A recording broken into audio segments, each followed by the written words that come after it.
Hi all, welcome to the HubSpot Admin Hug. Today's hug is the HubSpot Supered Admin, a 2023 guide for creating adoption in HubSpot with Matt Bullion, CEO and co-founder of Supered.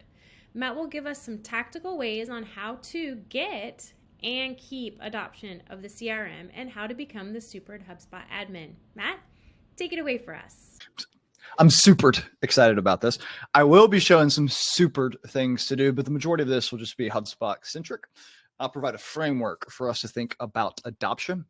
At the very end, I'll show you how Super can enhance that, but the primary objective is to show you how to use HubSpot just by itself to create adoption and some practice. Okay, what I'm gonna share my screen, and I love using something called Miro. So we'll be doing Miro. And just going through this. So first confirming y'all can see my screen. Give me a little, yeah. Dana, can you, yes, no, see screen? I can see you and you're good. Perfect. Okay, so a background about me. So as you're seeing this, as I was in the military for about 6.5 years doing military intelligence.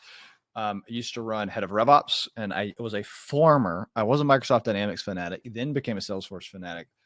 And then bet all the money on HubSpot when I found it.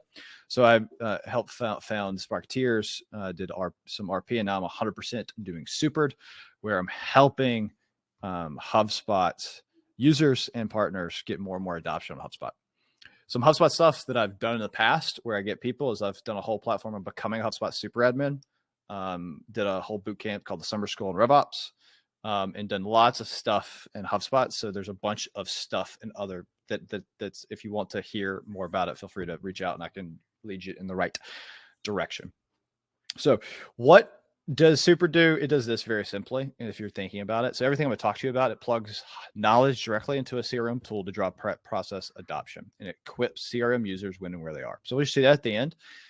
That's what I think about all day is how do you get people to adopt processes inside HubSpot CRM. What we're talking about today is, we'll get to this, but this is, what is the problem that we face? I think it's important. Like, is adoption really that important? Let's think through that. I'm going to say, yes, adoption is that important. In fact, it's so important. It's actually more important than the process and how it affects that and the relationship between it. And then last is giving you a adoption framework. And so instead of just like, here are some tactics to do, you can actually see, like, here's how you think through it, and here's how you need to be able to doing adoption and make sure you cover your bases. And then we'll end with Q&A. So let's go to, I like bluff. Bottom line up front is, here are the big ideas. Number one is your CRM is a product. Are you sharing your screen? I am sharing my screen. Did it stop sharing? Yeah, we got infinity. We're resharing screen then. We back? There we go. We're back. Okay. So the big idea is this. Number one is the CRM is a product. It's not a project. And it requires user activation and retention and a maniacal focus on adoption, which is activation and retention. And that those people are your CRM users. That's number one. Number two, waterfall project plans in the CRM hurt that. Number three, adoption is everything you do must be about adoption as an admin. It's your true north. At any point in time, your sales team tells you, I'm not using the CRM, we are failing as admin. And so it's the true north. And then adoption framework. I will introduce an adoption framework that we can all apply immediately after this, that I will give a leave behind, and I have it as a, like, you'll be able to go into Super, push a button and have this directly in your HubSpot so you can see it, is called CREAT. It is celebrate, remind, enforce, inspect, and train, and how you can apply those inside HubSpot directly. We're going through. Okay, so let us go through CRM as a product. I think this is important before we get into adoption. Why the heck is adoption so important? Why do we talk about it? So there is the promise of CRMs, and at this point, if you haven't heard of a CRM, you're living under a rock. But most people are saying, hey, you leverage a CRM to make businesses more profitable and more efficient. Thus, we've now have this professionalization of the people called the admin. And it's based on this promise that, hey, and there's lots of this research coming out, if you spend every dollar you spend on the CRM equals almost $9 of return. You become more effective with sales because you are having consistent sales processes. You become more efficient downstream, and there's a whole litany of how that occurs. And people are literally just happier when they use a CRM. I was actually wearing a HubSpot t-shirt. I was walking in a grocery store. Somebody saw that and was like, "Hey, Matt, I don't know who you are, but you have a HubSpot. My company just changed to HubSpot, and I like my life more." So the reality is, like, this affects people's life and makes them happier at work. This is the promise. Drives revenue. Sometimes it's a promise. And I've had many promises broken in my life. So how do we as admin ensure that the CRM promise, is not broken? And so what I mean by sometimes is it's actually 50% of the time this promise is broken. So there is a lot of people out there in this world, CEOs, COOs, CROs, VPs of sales, who have broken promises.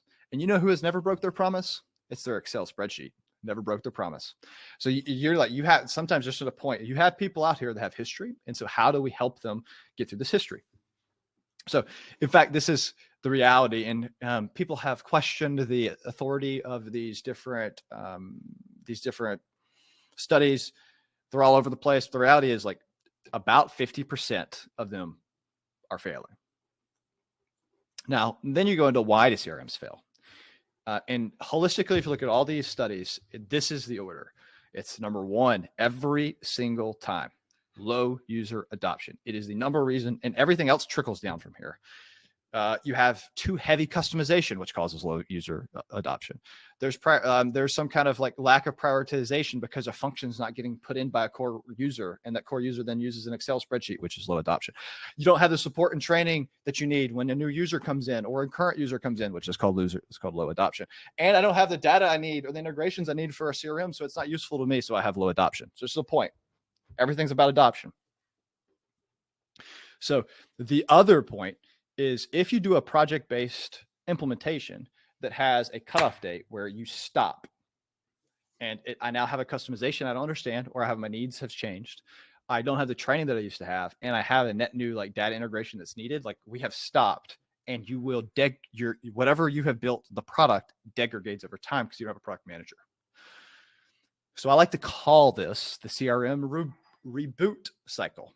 And you see this, and this is where this 50% failure comes from. And all these, this is it. You have a phase, it's implementation, 6 to 9 months. You then have another phase, it's about 1.5 to 2 years of decrease of usage, right? A decreasing of usage across the entire base. Then you repeat phase 1 and 2. You change CRMs. You migrate all your processes that you have created to Excel to a CRM. You purchase a new stack and a new tool, and it happens every 2 years. It looks like this. It is, I could buy a CRM, and then I do implementation. This is expensive. Just first off, think about the revenue that's lost because the CRM is not working for you, number one. But number two, it's expensive because you are changing systems. You're retraining individuals, and you're spending money to do all the customizations. This is fragile CRMs that create poor experiences. And it's all like these things. So I'll go in a bit more. Just know it's like what you'll see. How do you know this is happening? There's rogue Excel spreadsheets, adoptions jumping over time. Then the data becomes less and less accurate. So people can't answer the questions they need. So they stop using it. They make another spreadsheet. Then people buy their own IT systems to do what they need to do for point solutions. Then you have new requirements because there's new IT solutions for your CRM. And now I don't have a source of truth anymore, and I'm calling for it. So you're like, this is literally the path that every single, any person or CRO I've ever talked to, this is the path. And you can stop this. Like this is the admin. Like you can see these in order. If you hear these happening, admins, hear me say, like, there is a way out. And that's what we're going to talk about in this framework today. And there is a software that's better to do it. And that's and this is why I think HubSpot. I believe in HubSpot. This is what is possible. Now, I'm not going into this framework that I like to call like a CRM as a product or growth-driven CRMs. But the idea is, if treated as a product, you can do iterative without, you get all the impact of having a CRM.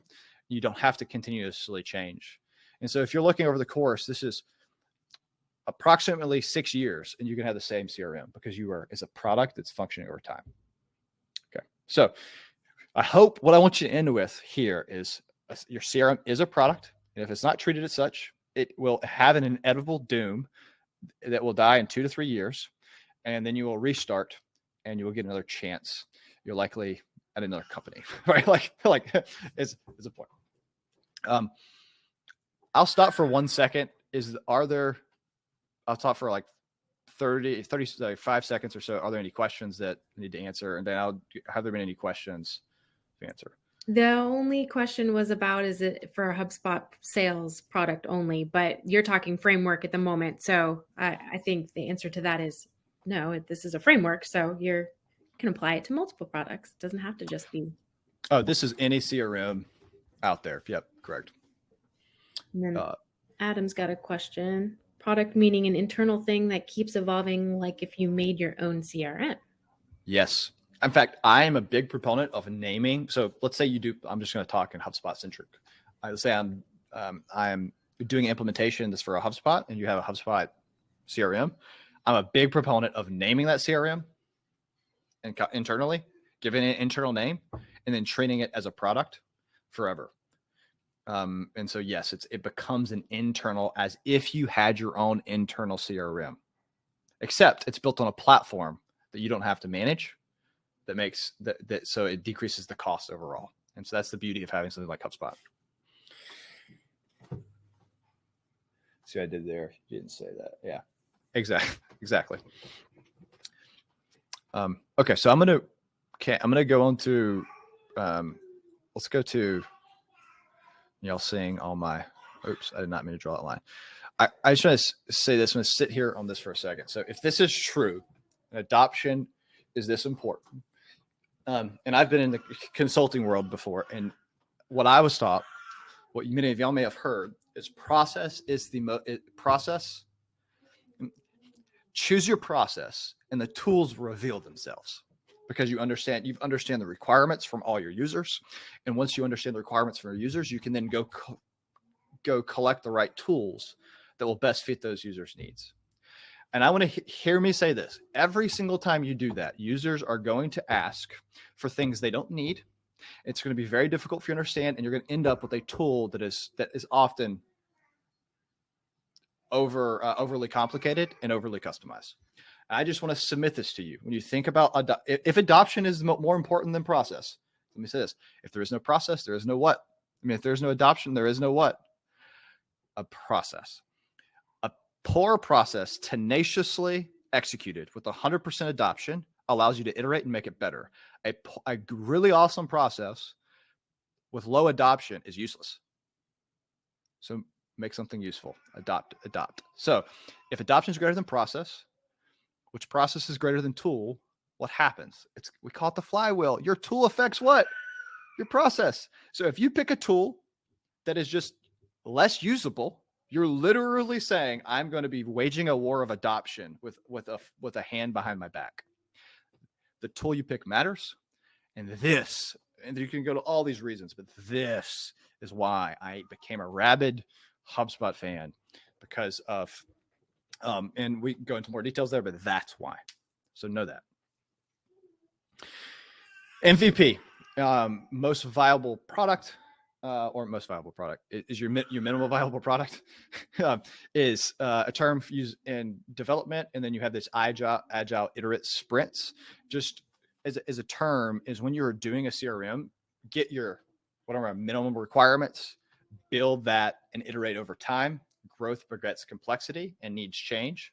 So as you grow, just always start with MVP. And this also means you need to have some kind of training and prioritization, like constantly going. You need a project manager that's managing this. That's the admin. So what is an admin? You are the internal owner of the project, of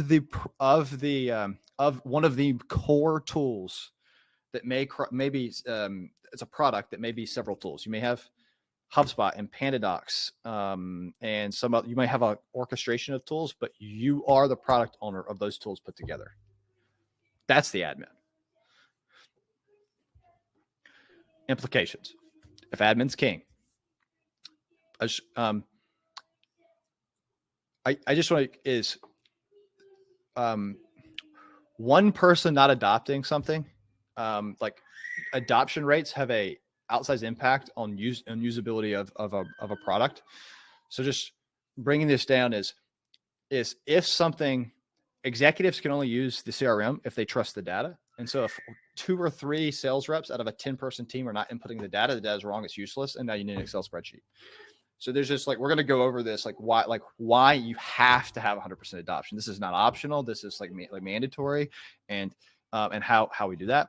And the implications of this is adoption over function. You should sacrifice the functionality of your CRM to make it easy, one click, like less inputs, MVP and iterate. Adoption over function. True north, if something's 100% adopted, no one questions the ROI. Think of your email. No one thinks whether I need email or not. They think, because why? Because everyone's 100% adopted it, because it's useful when it's adopted and everybody's checking it. If it's adopted, it is useful and no one questions the ROI.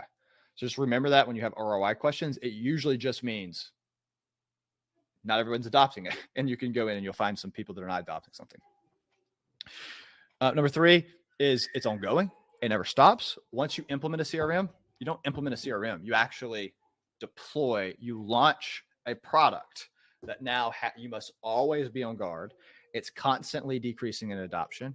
As one person leaves, another person comes in, and one Excel has the power to destroy your $1 million investment. And then tools matter. Tools matter just as much, or if not more, than the process itself. And the undeniable winner of usability is HubSpot. So I just and like to finish it off. So let's do this. You have this, keep, like at the end of the day, keep this thing simple.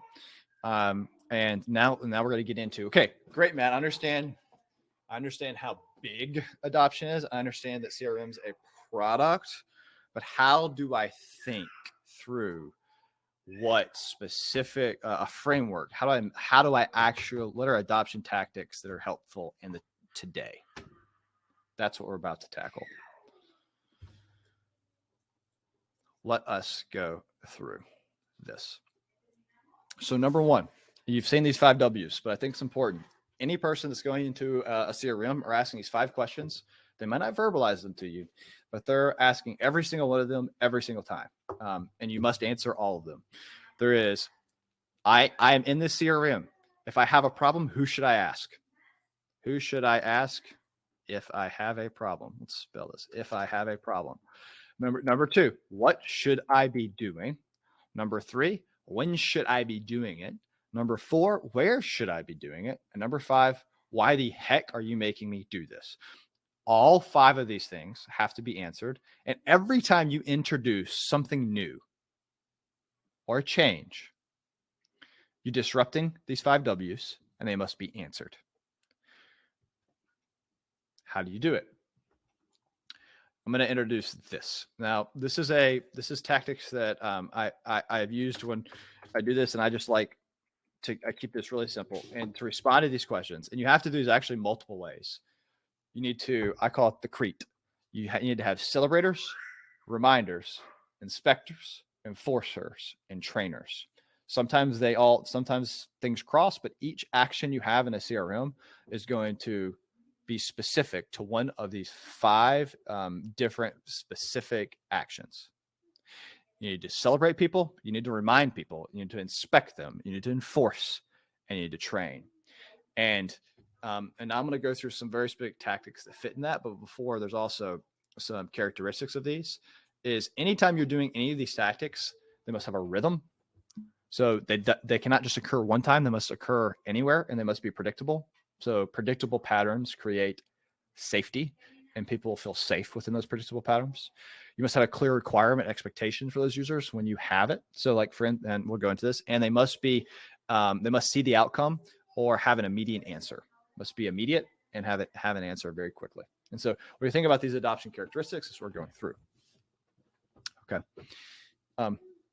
Let's go to the actual adoption, very specifics. Now, I'm going to do two things after this so you hear it. Is I'm going to, in Supered, there are ways for me to create a package where just for people inside the Hug that have attended can send me something, and we can get a package that allows them to have like a quick deployable click button deployment of some of these, but it'll be a special offer only for people here. Let me walk through these examples of celebrations. Number one, celebrators, a notification triggered by a HubSpot workflow that's company-wide when a deal is won. Often this is done in Slack, and it's done to everybody, then congratulate. Number two, reminders. And so you'll see these are robust applications across, but reminders it's the same thing. And there's often lots. Close date is old. No next step is currently here. It is reminders about a specific action that needs to be done via email or Slack. Number two is escalations, and I love escalations. It only has to happen one time, maybe twice, and it will never happen again. Is this debt? Yes. It only happens. Is notify something like you have it. So you can have this. I have a close date is old. It's, hey, this close date is 15 days old. And if it goes to 16 days or if it goes to 20 days old, you go straight to the CEO and you say, hey, Matt Bolian, sales rep, has a deal that is 25 days old. You CC the CEO and you put Matt on it and his managers. Matt will never again have a close date that's old. We try all these sophisticated ways. All you have to do is shoot one sniper shot, and I'm telling you, everybody will love it. Number three, inspectors. Now, this is often where management's coming in, and then HubSpot just came out with this new beautiful thing called deal tags, which I'll show you how to get. Something I put together as best case. You can just click a button and deploy it. I'll actually use this as an example. But number one is you must have, if you don't, a weekly sales call. And now this changes based on how large a sales team. So a 100-person sales team with field reps is totally different than a 10-person field reps. And there's different reports that come into it, period. If your team as a sales team is not looking at their pipeline weekly, then your deals will not be correct. I mean, I'm just going to be like very simple with all this. Like, so it needs to be weekly and it's got to be never canceled. So if manager X is out, then manager Y and this person is holding it. Number two, deal tags. This is in beta. It is one of the most glorious updates HubSpot has done. And it's so darn simple. It just you add filters on top of your deals. You color them based on if they're good, bad, or immediate. And you say whether something's in danger or healthy, and it will immediate drive. It's a visual inspector. I will show you an example of this today to go through. Number three is reports. And this is another way of the inspectors is you can schedule weekly reports to the executive team. You have a dashboard, you just send it. And if that it's a static dashboard too. So it's static. You can print them off PDFs. So if it's not updated, say on Friday at 2 p.m. or Monday at 8 a.m. and it's not updated, then again, this is one of these, you're driving inspection of actions and people will do it. Number four, enforce actions. Now this is, I'm going to be omitted. Now this is the thing that HubSpot gets your act together. I come from Dynamics and Salesforce, and I could conditional validate people all to death on here. HubSpot's coming. And if HubSpot didn't do something about it, Supered's doing something about it. Enforce actions is right now, if you have required properties, you can do it on creation, right? Where you can deal object must have contact. And so you can do where you can force somebody to make sure they have a deal contact. So you can say, you must have this specific thing created. Number two is on the deal object itself, you can do entry and exit criterias as properties to add when you pull it over. You can make people have specific requirements or add, which is very helpful. And I just wanted to add this one because this is, I hope I don't sound awful. I've been sales rep too. I hope it doesn't sound awful. The best way for enforcing something when you don't have specific validation conditions is, and you can do formulas with playbook. Adam's a really good point.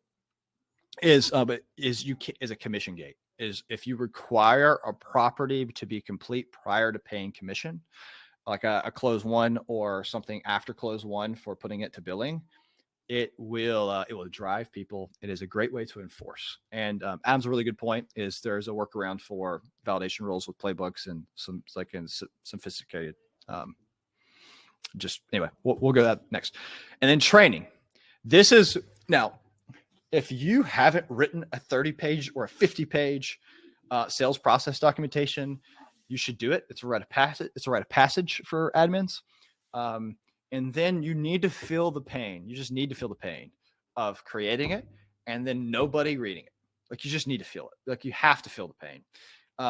As we were told, when I was going through like military officer school, it would be, you have to plan. The plan you do is not like, the plan will not survive first impact with the enemy. But if you don't plan, you plan to fail. So you need to have a plan. Your sales, this is you planning. Period. I was going to say Supered helps fix this a little bit. So this is one of the things, but is a repository of like how create deals, like walking people through what they should do, giving training in it. And so you need to be able to, because you have to remove, and I say this in the most loving possible way to every person, because I do it myself. You must remove excuses. People are going to say, oh, well, I wasn't trained on that. Yes, you were. Oh, but I don't know where to find it. Yes, you do. It's the Google document. Oh, well, I couldn't navigate. Well, did you go to the appendices? Like, you have to already think through all these different voices. I'm still telling you, they're still not going to read it, and they're going to ask you a question in Slack, and it will become, as you grow over time, too much of your time, and then you'll need to hire someone. It's part of one of the things of being the army of one that is so difficult. And then number two is you have process documentation, but it's not enough. I think we said this, like, you have to have this issue tracker, and just people need a location where they can tell you this isn't working. And often it'll be like, you created this incorrectly. And it's really, well, let's get on a call with you and let's train. It's usually training, but you need an issue tracker location, whether it's in Slack or it's in Teams, or if you're in, you have Google Conversations, whatever you're doing, you need one place where you put everyone that can constantly give you input for issues. Okay. An internal inbox is also where they can just submit, they can submit questions to you, because it's in the moment. Like every one of these users, it's in the moment when they have a question. Let's go back to this. When they're asking this question, who do I ask about? You have to answer. Who do I have a problem? What should I be doing? When should I be doing? Where should I be doing? And why should I be doing? If you can't answer that immediately, you have lost the opportunity to win and create a champion. And so every internal user is either actively becoming a champion or actively becoming a detractor. And you have to answer these all the time. Okay. I'm going to go to, I put Supered adoption tactics. And I'm going to put here for a second where I said, these are the things, these are the ones where I have found the most problems in the past. It's these pipeline reviews to inspect health of deal. It's like, what, even if you train the sales manager, they're like, what is this? I just want to be able to control. I don't understand how to use this. I can't understand the information. So you have to train them and they forget. It is, why do these properties exist? Why do I have to put in this portion? It doesn't make any sense to me. My company hates me. Like, this is like, they'll start to talk bad about the CRM. And then they're talking bad about the CRM to their friends. And that goes to the entry and exit criteria. And then sales documentation. We spend so much time here, but we're not able to deliver it in a way in which sales teams don't have to click another button. So if we're thinking about adoption, how can you put your sales process documentation, which is really all your training, into a place they can access and where they are currently? And this is where Supered starts to makes headway and be able to go through this. Okay. Now, before I get into I'll show a quick demo of like how Supered solves some of these problems and can help you do Crete more effective. Are there any questions before I get into that? And let me do a time check. How much time do I have left? Yeah, you're about 30 minutes, 27 minutes left. We do have a couple questions, but some of you're going to go ahead and you're going to answer it in the next portion. So if you want to hold on to them, there's some questions on cost of the adoption and KPIs and things like that. So you let me know. You want to tackle this now? Yeah, let's tackle them all now, and then I'll go into Supered. Perfect.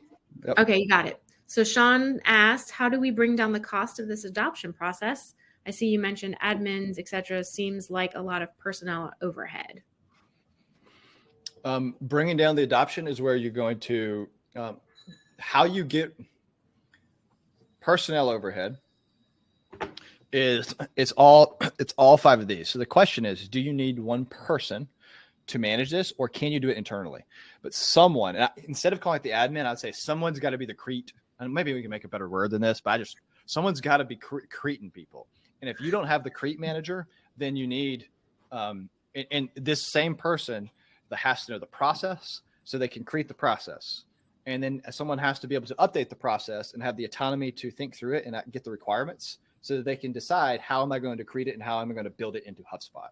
So we think an overhead, if you're smaller these are really great ones in every single company. If you're not doing these things, you don't have this, you could get rid of the sales process documentation because something's going to change so much. Every other thing, I recommend you do. And scale until this becomes a problem. And it just becomes, when you can no longer answer these questions that are coming here, this isn't working, I need help. When it becomes too much, that's when you need either an agent, like a HubSpot solutions partner, or you're hiring internally. Makes sense. Hope that's helpful. So we also have a couple questions on metrics. How do you establish CRM team KPIs? Which ones should be their KPIs? And then what CRM metrics should show value to the CEO? So kind of in the same breath, I think. Can you repeat number 1? How do you establish a CRM's team KPIs? That's a lot of S's in there. Okay. Well, a CRM team, I'm hoping that means, I'm going to assume this means I'm going to call it the RevOps department, but like how you establish that department's KPIs, keep there. And then what's the second question? What CRM metrics could show value to a CEO? Okay. So this is if you haven't watched this, go watch RevOps summer school. It's another boot camp that we did. It's like 9 hours of content, but it answered this. Yeah. And it's really, and I also I did a post on this Monday.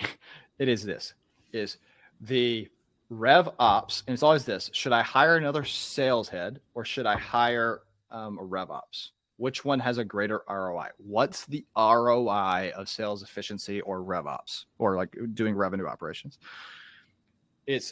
We can't even begin to answer the question if you aren't measuring the conversion ratios between your entire pipeline.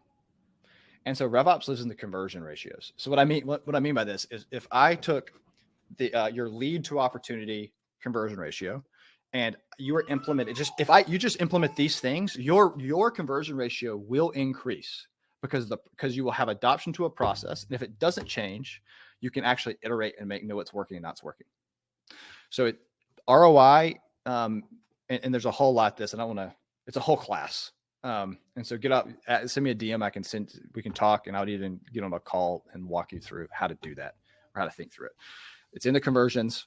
And you have to have your customer lifecycle set up correctly, and do conversion ratios throughout. And then it's super simple after that to be able to tell you what's the ROI, because it's literally, is my revenue increasing or decreasing, and why not? And if you can't answer those questions, then you have to have RevOps.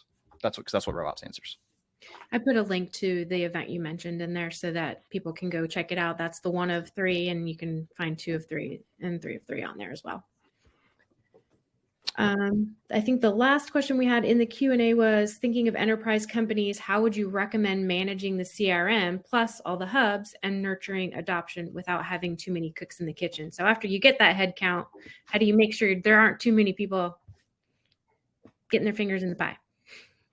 Yeah, it is as you, there's three things as you go to enterprise. Number one is you have to have very strict team permissions, and everybody loves this, but it's just what happens when you go enterprise, you move a bit slower, is you have team permissions have to be set up. So each user profile is what cannot be changed.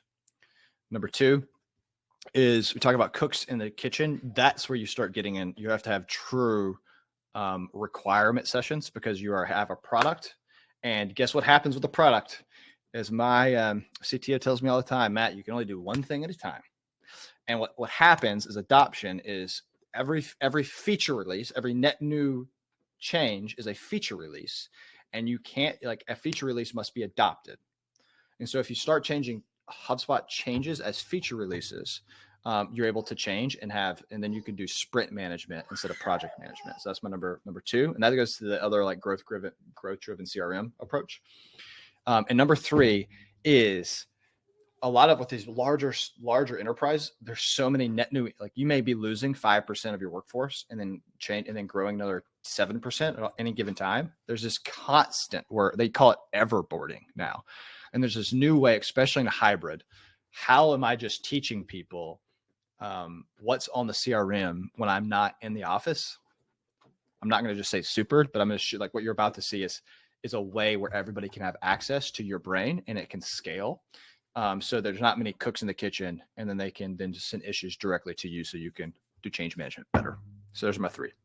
Perfect. If anybody has any more questions, go ahead and pop those in the Q&A, and we'll let Matt keep going, and we'll answer those as they come up. Roger that. Okay, so I'm gonna do a quick overview of Supered, and I would like we can sit there and do questions on top of Supered for this, but it's how do I take this CREEP methodology and be able to and use Supered to enable it. It's mostly going to be around your sales processes. So this is nothing but a slide. There's nothing to click. I have to go up here. So if you haven't seen Supered, it's this idea of being able to equip your teams where and while they work. I have lots of demos on this page that you can look through. Many I'm going to be going throughout them here. When you click into Supered, this is a blank Supered instance where you come in. I'm going to show you very quickly what Supered allows us to do. So let me log into a HubSpot instance. And this is a great one just for today. Our hard training session. So I'm in a brand new HubSpot instance. If you go, let me just give you an example of, say I'm a net new person coming in, and you'll see this. This is out of the box HubSpot, appointment scheduled, qualified to buy, presentation scheduled, right? What comes out of the box. It hasn't been touched by admin. We all know these bad stages. We'll just sit with it for a second. Let's pretend these were fabulous stages, and I wanted to define each one of these by what it is and their gates and entry requirements, and put training directly into the CRM. If I go into cards, I go packages. This is, by the way, this is for demo. This is not for like these. I'm going to show this. I'm going to view package, install package. And I do refresh. What I've just done is I imported like 84 cards. So I've taken my sales documentation process, all my sales stages, what my pipeline is, and I've been able to slice them and input them directly into HubSpot. Here it is. If I go to appointment scheduled, it says, hey, here, this is the definition of this field. So you can see who I would talk to if I needed to change it. I'd say what it is, and you could give the who, what, when, where, why. You can include decks. You can include videos, all directly inside HubSpot. Super, super powerful, right? But you can do this throughout. Also, you can define, I don't know how many times I've been asked this. What's the difference between, let me show you this. What's the difference between last contacted and last activity? I don't know how many times I've been asked that. Now you click and it would directly have, and you can define any property you have in your CRM. So this is last activity date. is an activity that was logged on the contact record, and last contacted is something different. And you can say it's set automatic, so you can start to define it. This is, guys and gals, this is just out of the box HubSpot definitions, but you can yourself customize them and put them in. But that's not all. Wait, there's more. I click view sidebar. So there's something, I call this the supered base. What's the supered base? It's the combination of your knowledge base, your entire sales documentation directly inside the CRM so people can look at it and question it, and HubSpot. So let's type in, if I wanted to type in qualified to buy, you'll notice that card qualified to buy, which is right here, will click. That's the same card that is on this screen. So you'll see the same card. Same card. But if I type in, and let's say, how to create a deal, I could have a card that's like, here, how to create a deal. All these questions that you get asked, you can create a card, answer them, put the video in. I haven't done that yet. I don't have this card, but guess who does? HubSpot's answered that. This brings in the HubSpot knowledge base combined with your knowledge base. So you don't have to click less buttons, get more answers directly where people are. We're turning sales reps into super. Nikki, I'm looking at fun facts. Nicki Minaj used to be a HubSpot admin. I don't know if that's true, but we will pretend it is. So like that's number 2. You have your cards, and then you have the base directly inside. But let's say, how do I get the supered feature? I may have missed it. I'll go over, I'll send a whole video how you just log in and get started for free. And then you can start your adventure. Okay. Think about all the places you can put this. And I'm just going to do another use case. So it's here, like you could put, hey, this is why this sales stage is here. You know, sometimes you have 18 different pipelines and you don't know why they're here. You can actually say, here's the one you use here, like put it in. But you can put these cards anywhere. Let me show you how easy it is to put these cards. And let me give a really good example. Let's say I'm training a new marketing ops person I have. And I don't know how many times I'm going to go to create workflow from scratch. I just want it took me a second to like, why am I doing contact based? Why am I doing company based? What are the use cases between them? Why would I start with a deal based versus a contact based? What's the difference between schedule or specific date? What if I could put a training video for all my team on which one to pick and why directly on how do you want this workflow to start? Here's how I would create that. The cards. I'm going to create a folder. I'm going to say demo for big hugs because we like to go for big hugs. Save. Inside of here, I can then create a card.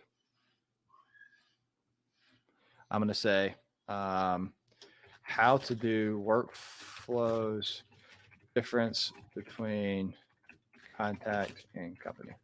So just making it up. Then I'm going to get a Loom video of me talking about that.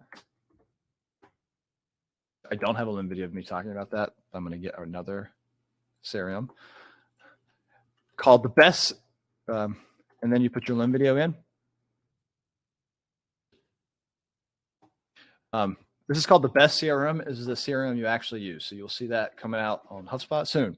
But you can put training. You can put, say I wanted a table. I could build my table directly in about when to use difference. And I could say, hey, this is when you use contact based. I could put deal based, right? And so you put your contacts. Now I push create. Inside create, it's as simple as going to trigger, putting my words in. Go to what I want to put in. Shoo. And now I'm going to pick about, like, you can have different, you can put different, let's put fire because that's going to be awesome fire. And I only want this to show up. I'm just going to, this is if I wanted to only be in a specific URL, pushing save. Now it's as simple as that. I'll push refresh. You're going to see fire. I just put it right there. So you can put these anywhere and embed. Not only that, now if I type in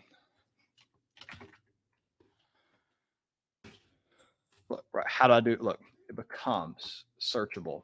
And so I had the question and you can get directly there. So a knowledge base that you can, that is when and where people are and anywhere they are, powerful. But that's not it. That's not all. Like, we're not finished.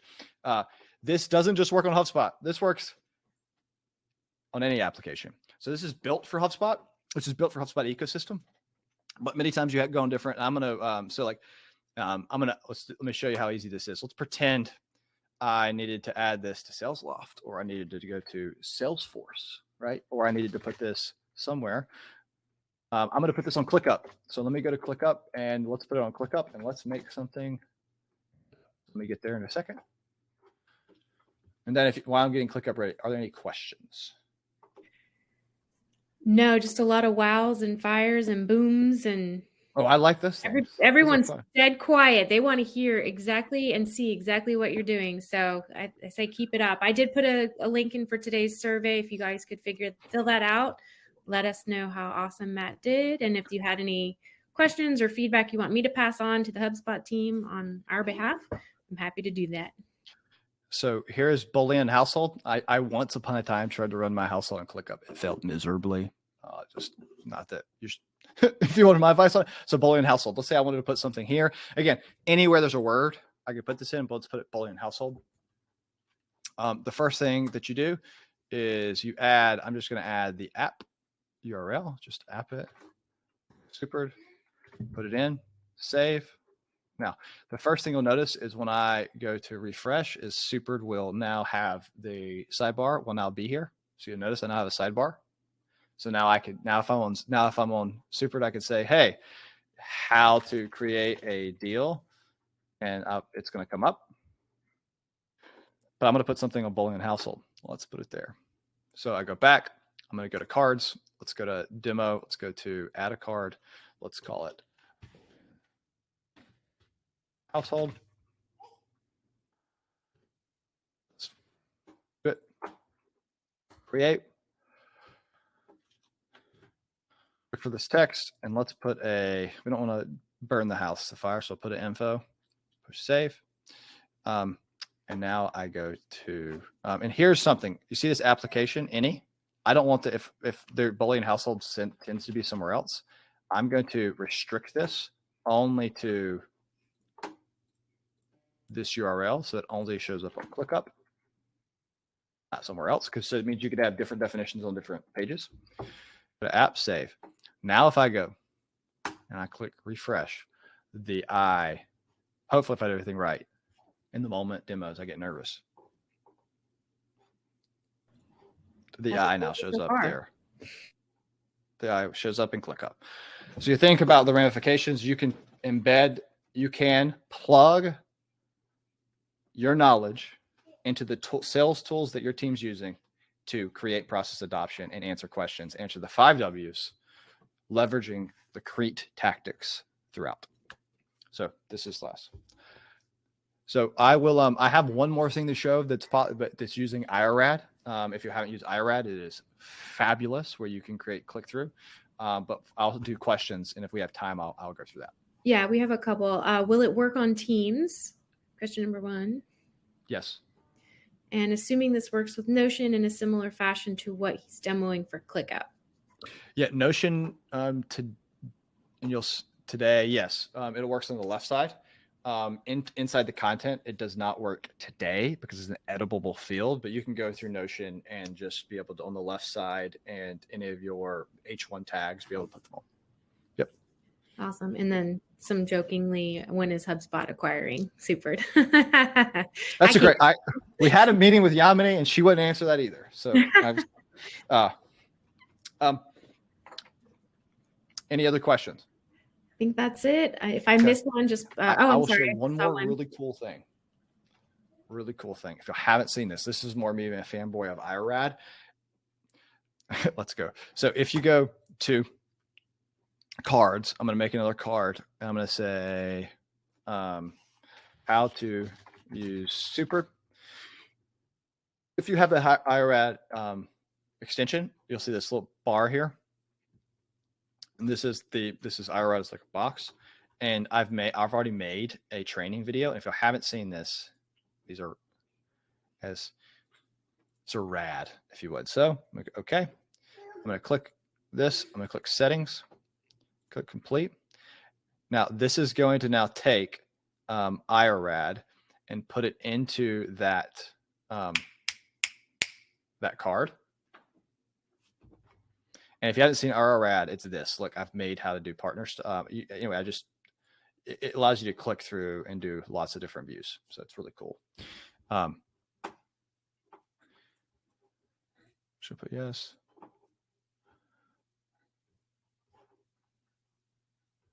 Okay. Now, if I go back to this card,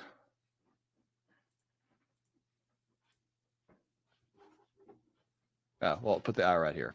So it did not work as I wanted. This is me doing bad demo, but I was super excited. It came out yesterday, and I was super excited. But if you haven't done IRAD, the point is you can embed them directly into a card, and it will make your team can literally do step-by-step guide as they use HubSpot. So if you look at this thing, this is what this is, right? It is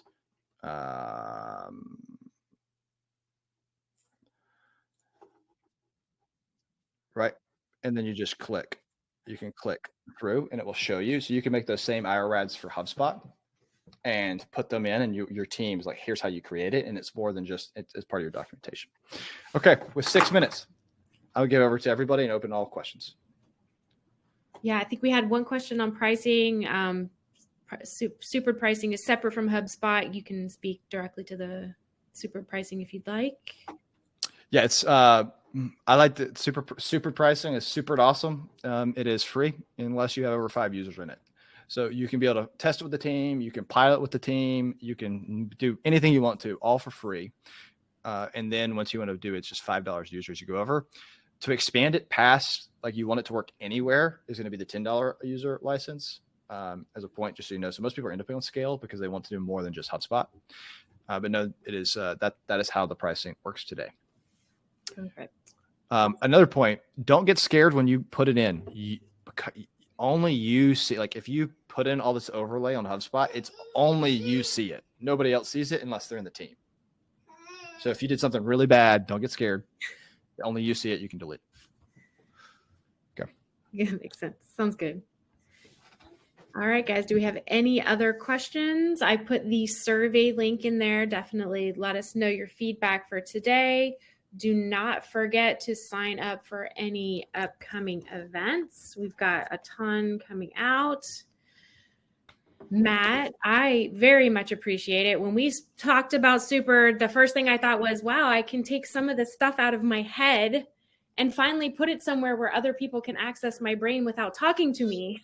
Yes. Scale yourself. Yes. Get supered like that. Like you're able to finally scale yourself. And enable your team. And you talk about ROI is if you're everywhere and they know you're everywhere, it becomes a really like it's a way to ensure that everyone like provide value for the entire team very quickly. For sure, absolutely. We did get one more question. Rob said, "Are there metrics and data on supered usage by users?" Yes, there's an analytics portion in the back, and you actually see every question every user's asking. And so if there's a question that's happened multiple times, you can then make a card for it. And you can see by user and who like how many cards have they viewed, how many times have they clicked it if they're not. So you can see the usage data. Awesome. Internal customer service at its finest right there. Awesome. Any other questions from anyone before we wrap it up? Love it. Love it. Thank you so much, Matt. I really appreciate it. I have Supered up and I even have it on the HubSpot Admin Hug. So just FYI, it's in there. I'm getting Kyle all caught up on everything. We're gonna get him HubSpotized on the back end. So, well, I appreciate everyone coming. Thank you so much, and I will shoot out the recording as soon as it's done downloading. When we're done here, have a great day, everybody. Thank you, everybody. Adios. Thanks, Matt.